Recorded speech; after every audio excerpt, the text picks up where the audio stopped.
This video is a part of Ooze Week, where I and a handful of other D&D creators take a look at and give a new spin to D&D's blobbiest, goopiest, and kind of one-note monster type. Oozes have a bit of a problem, where if you run one ooze, you've kind of run them all. There are some differences, like some oozes can split while being hit with a slashing attack, some oozes can corrode weapons or armor if it hits them, otherwise most oozes encompass the same sphere. Giant corrosive blobs that mindlessly eat everything in front of them. Even the Blob of Annihilation, the newest boss-level ooze monster from the latest version of the Monster Manual, is basically just a colossal level of another ooze creature. There's nothing wrong with this, of course. Oozes were inspired by the Blob, after all. However, what if we made an ooze creature whose whole motive isn't about eating things on sight? What if we created an ooze type that brought a whole new and unexplored mechanic to D&D? What if, instead of drawing influence from the Blob, we draw influence from another cinematic masterpiece? Teenage Mutant Ninja Turtles 2, The Secret of the Ooze. Hear me out on this. Okay, cinematic masterpiece isn't really the best phrase I'd use for a movie that has a whole Vanilla Ice music video in it. However, it does star our main star for this video, Ooze. I mean, it's in the title of the movie, after all. In actuality, the ooze in question is Mutagen, which is what turned 4 ordinary turtles into the heroes in a half-shell, and even turns more creatures into giant mutants throughout the movie. And that's what I want to implement into D&D.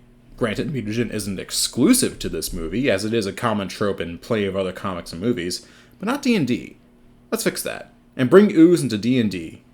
You know, aside from all those other oozes. This is where we get into our creature of the day, the Mutatite. This is a CR14 tiny-sized creature that has a 9 in AC and only 12 HP.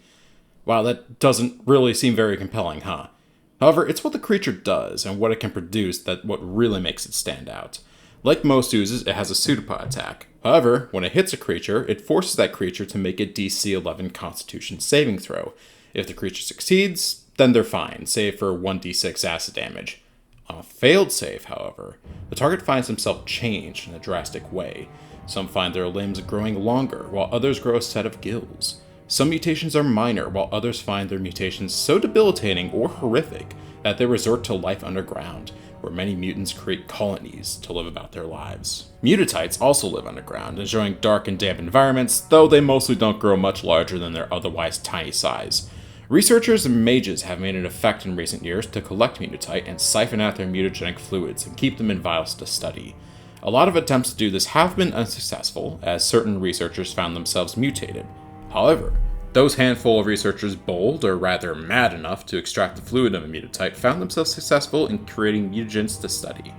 As more and more mutagen was extracted, some of it found its way into the hands of adventurers, crafty thieves, or seedy black market merchants. In the hands of someone particularly nefarious, they may use this vile mutagen to poison a water supply or unleash a set of mutants across a populace. The mutatites are often considered a dangerous creature for the potential of mutating organisms in the hands of humanoids. What would be a minor threat has the possibility of turning into a worldwide catastrophe. Now that sounds like a fun hook, huh? This is my way of adding a new spin to the ooze to help differentiate the monster type from the typical all-devouring monster we usually get to experience. Down below in the description, you'll find not only the stat block for the Mutatite, but also the Vial of Mutagen uncommon magic item. In both, you will find the D100 mutation table, which was the whole crux of this video to begin with. I had a lot of fun making this table. Some of my favorites include, your head doubles in size, you have disadvantage on saving throws against being knocked prone, and your fingers become elongated, rubbery, and floppy. You can no longer hold onto objects or weapons. There are 50 total mutations, some of which are helpful, others of which not so much. A lot of these mutations are based off of X-Men, Futurama, and a bunch of other different media. To go all the way back around, I even added a mutation based off of Teenage Mutant Ninja Turtles, where you can grow a turtle shell that you can hide inside of, kind of like the turtle. Mutations typically occur only once at a time, so you can't really touch a mutatite twice and just stack effects.